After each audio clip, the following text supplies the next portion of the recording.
હા. અબબબ એ અમારા બાપ દાદાઓ અમારા પૂર્વજોથી ચાલી આવેલું. જ્યારે અમારા કબીલા હતા, નાના નાના સરદારો હતા, ત્યારે કોઈ પણ વ્યક્તિ બહારની ત્યાં ઘૂસે અને એમની સામે લડવા માટે અબબબ કરીને જોમ જુસ્સો ઊભો હમ. થતો હતો.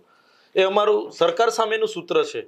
અમારે આજે પણ દિવાળી પર બધા અબબબ કરે છે, હોળી પર કરે છે, લગ્નમાં પણ ક્યારેક જેમને ઉમંગ આવી જાય, ઉત્સાહ આવી જાય, ખુશી પ્રગટ કરવાની હોય કે પોતાની જોમજુસ્સો પ્રગટ કરવાનો, અબોબોબો અમારો ચાલે જ છે, રિવાજ છે, કઈ નવી વાત નથી.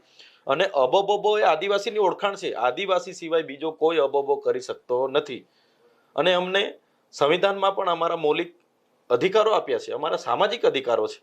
હમ. તમે લગ્ન, છૂટાછેડા, અમારી જન્મની વિધિ, અમારી લગ્નની વિધિ, અમારી અમારી મરણની વિધિ બધું અલગ છે. તો આ એક પ્રકારનો અમારો અબોબબ બોબકારો મારવો એ આદિવાસી જ કરી શકે.